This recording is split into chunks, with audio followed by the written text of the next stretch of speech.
One of the best pieces of advice I've ever been given seemed offensive to me at the time.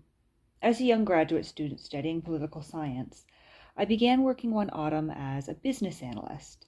This was when I was still in the habit of carrying a book with me everywhere I went.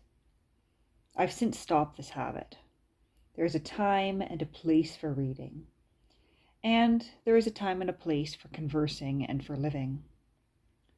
Alone in my cubicle over lunch, I would pick up whatever book I happened to have on me that day, and I would read for a half hour. That fall, it was often Stephen King or Simone de Beauvoir, and I became known for this. Book lover is a label that I have never shied away from.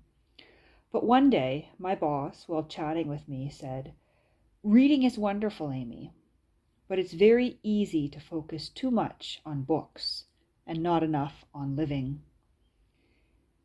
In retrospect, this was a benevolent reproof from someone who always did his best to help me learn our business and to build my skills. I shrugged it off at the time.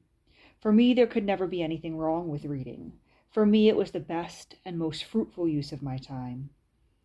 As I finished my master's and transitioned into life after university, my boss's words came back to linger.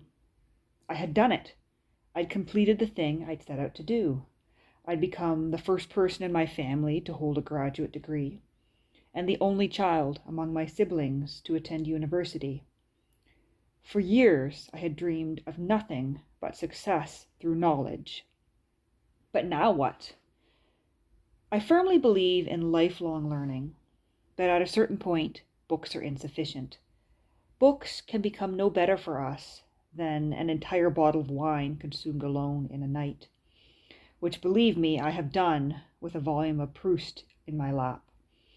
We can drink in 750 pages, along with those 750 milliliters, sending us into an immersive, pacing daydream that occupies us for hours. But it's escapism, and it has nothing to do with reality.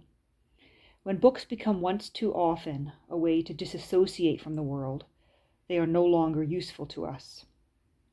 Books should be a vehicle for deeper engagement with life, not a vehicle to disengage. Sometimes I wonder if this leading into the world of the mind and imagination is not exactly what those opponents of the early English novel reading used to warn us about. Probably not. I'm in no danger of losing my head over the characters of a Gothic romance or becoming ill over it. But still, books can, of course, be a great comfort. They can help to guide us and support us through the death of loved ones, through the illnesses of family members, and through, as many of us know in these past 2 years, through the long hours of isolation in the midst of a pandemic. But when we escape into them to avoid feeling uncomfortable in a room filled with people that we should be meeting, something that I have done many times in my life, or when we use them to avoid thinking about how we should be moving forward in our life, in our career, how to build relationships, then the books have taken on an unhealthy role in our lives.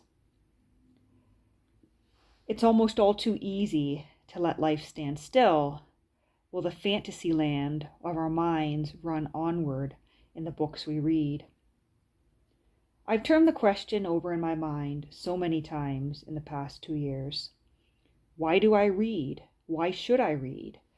I asked myself this question last December, and 11 months later I still don't have an answer as to why I should read. I thought I could put reading in the proper place in my life by adopting a list of questions to ask myself when selecting a book. This I put in a video that I posted on here last December. I thought I could ask myself, whenever I went to select a book, why would I read this? So what, and now what? But that didn't work. I rarely use the list. Impulse and whim continue to take me down the rabbit holes and avenues that I love discovering so much in my reading. And I'm not sure that I mind having failed at this approach. My reading life is not something mechanical or scientific. It's not a business proposition I'm making with myself. I read for enjoyment, but most of all, I read to exercise my mind, which in turn leads to a sense of contentment. And I continue to strive for a restraint and a balance in my life that I once thought there was no need to worry about. But slowly, everything evens, and I believe I've nearly found that balance of reading and life.